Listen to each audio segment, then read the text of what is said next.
محمد اما بعد قال اللہ الحکیم فی محکم کتابہ الحکیم ومتقن کتابہ العظیم وهو اصدق القائلین وقولہ الحق وقدمنا الی ما عملوا من عمل فجعلناہ ہباء منثورا صدق اللہ العلی العظیم وصلوا علی محمد وآلہ اجمعین۔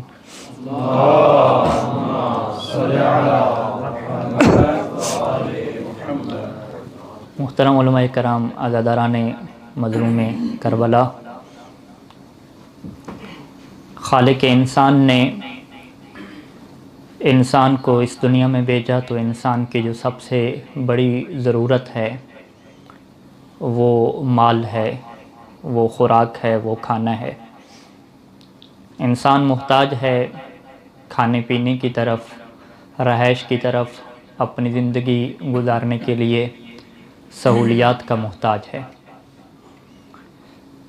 اور یہاں پہ خالق نے انسان کا بہت بڑا امتحان لیا اور اس کے لیے بہت سارے قوانین وضع فرما دیے اور اسے مقید کر دیا کہ اگر تم نے کھانا ہے تو حلال کھانا ہے، حرام سے تم نے بچنا ہے۔ موضوع گفتگو کہ انسان کے لیے حرام سے بچنا کتنا ضروری ہے اور حلال کمانا کتنا اسلام میں اہمیت رکھتا ہے۔ اور مظلوم کربلا امام حسین علیہ السلام نے میدان کربلا میں اس واجب کے اوپر کس طرح سے جو ہے وہ روشنی ڈالی اور کس طرح سے جو ہے وہ ہمارے سامنے اپنے خطبات میں اس اہم ترین فریضے کو بیان فرمایا۔ سب سے پہلے آپ کی خدمت میں ان روایات اہل بیت علیہ السلام کو رکھنا چاہوں گا کہ جس میں انسان کے کمانے کا جو ہے وہ ذکر موجود ہے۔ یہ روایات اللہ کے رسول سے، امیر المومنین علیہ السلام سے اور اہل بیت کے ہر فرد سے جو ہے وہ نقل ہیں۔ میں جو روایت آپ کے سامنے رکھنے جا رہا ہوں وہ امیر المومنین علیہ السلام سے بھی ہے اور امام حسن علیہ السلام سے ہے، کچھ فرق کے ساتھ۔ جو امام حسن علیہ السلام سے منقول ہے کہ جسے شیخ علامہ میسی علیہ الرحمہ نے اپنی کتاب البحار میں نقل فرمایا کہ جس میں امام حسن علیہ السلام فرماتے ہیں اعلم ان فی حلالها حساب وفی حرامها عقاب وفی الشبہات عتاب، کہ زندگی تم نے گزارنی ہے، تم نے کمانا ہے تو یہ بات جان لو، علم، یہ بات اپنے ذہن میں بٹھا لو کہ جب تم کماؤ گے تو اگر تم حلال کماؤ گے تو اس کا بھی حساب دینا پڑے گا۔ یعنی یہ نہیں ہے کہ حلال کمانے کے بعد اس کے متعلق سوال و جواب نہیں ہوگا، جو حلال کماؤ گے اس کے متعلق بھی سوال ہوگا کہ کہاں پہ لگایا، کیوں لگایا اور کون سے حقوق ادا کیے۔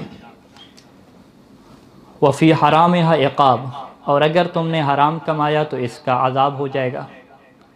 وفی الشبہات، تیسرا مرحلہ کیا ہے جس میں شبہ ہوتا ہے، یہ کنفرم نہیں ہوتا کہ کیا یہ حلال کاروبار ہے یا حرام کاروبار ہے۔ اگر تم شبہات میں پڑ گئے اور اس کی پرواہ نہ کی تو اس کا عتاب ہوگا، یعنی اس کی بھی سرزنش اور ملامت ہوگی۔ تو یہ دنیا کی حقیقت ہے۔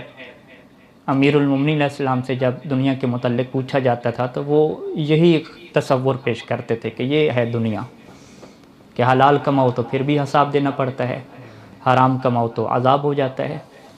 اور امام حسن نے ایک جملے کا اضافہ فرما دیا کہ اگر شبہ میں پڑ گئے اور شبہ والی چیز کو لے لیا تو اس کے اوپر بھی ملامت ہوگی، اس کے اوپر بھی سرزنش ہوگی۔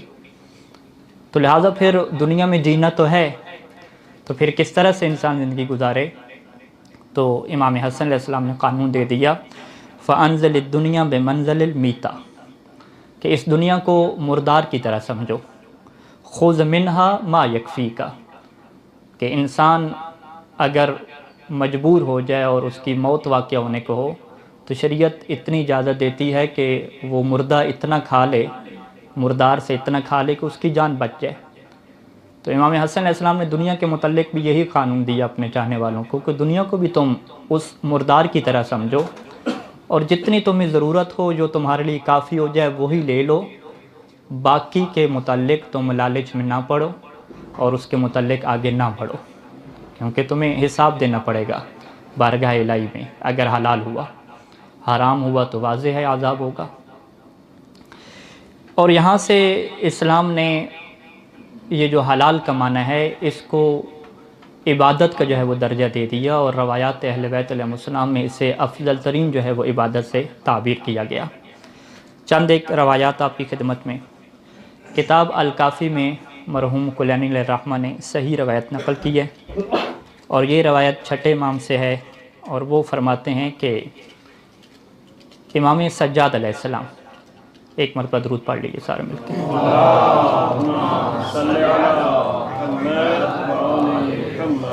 اذا اصبح خرج غادیا فی طلب الرزق، کہ جب صبح ہوتی اور امام سجاد علیہ السلام رزق کے طلب کرنے کے لیے صبح سویرے نکل پڑتے، فقیل له یا ابن رسول اللہ این تذهب، تو امام سے پوچھا گیا کہ اے فرزند رسول آپ کہاں جا رہے ہیں؟ تو آپ نے جواب دیا اتصدق لعیالی، کہ میں اپنے اہل و عیال کے لیے صدقہ کرنے جا رہا ہوں۔ تو سوال ہوا کہ اتتصدق، کیا آپ صدقہ کرنے جا رہے ہیں؟ کیونکہ سوال کرنے والے کو بھی پتہ تھا کہ یہ تو کام کے لیے جا رہے ہیں، کھیتی باڑی کرنے جا رہے ہیں، مزدوری کرنے جا رہے ہیں، تو اس کو جواب سمجھ نہیں آیا کہ آپ صدقہ کرنے جا رہے ہیں۔ اس نے دوبارہ پوچھ لیا کہ اتتصدق، کہ آپ صدقہ کرنے جا رہے ہیں؟ تو امام نے پھر فرمایا کہ طلب الحلال فہو من اللہ عز وجل صدقۃ، کہ حلال کمانا اللہ تعالیٰ کی طرف سے صدقہ کہلاتا ہے، اور صدقہ ایک عبادت ہے۔ یعنی جو بھی افراد حلال کمانے کے لیے نکلتے ہیں، گویا کہ ان کی یہ حیثیت ہے کہ وہ اپنے سارے اموال کا صدقہ اور خیرات کر رہے ہیں، اور یہ صدقہ و خیرات کرنا یہ عبادت کہلاتا ہے۔ اگلی روایت یہ بھی زرارہ کی صحیح روایت ہے، الکافی سے ہے، اور زرارہ یہ کہتا ہے کہ امام باقر علیہ السلام نے یہ فرمایا کہ ما عبد اللہ بشیء افضل، کہ اللہ کی عبادت نہیں، کہ ہی اللہ کی عبادت نہیں ہے، سب سے افضل عبادت اللہ کی نہیں ہے، کس چیز سے بڑھ کے؟ من عفت بطن و فرج، کہ جو اپنے پیٹ کو پاک رکھنا ہے اور شرمگاہ کو پاکیزگی میں رکھنا ہے۔ یعنی پیٹ کی جو پاکیزگی ہے اس کو امام باقر علیہ السلام نے افضل ترین عبادت قرار دیا، کہ اس سے بڑھ کے تو کوئی عبادت ہی نہیں ہے۔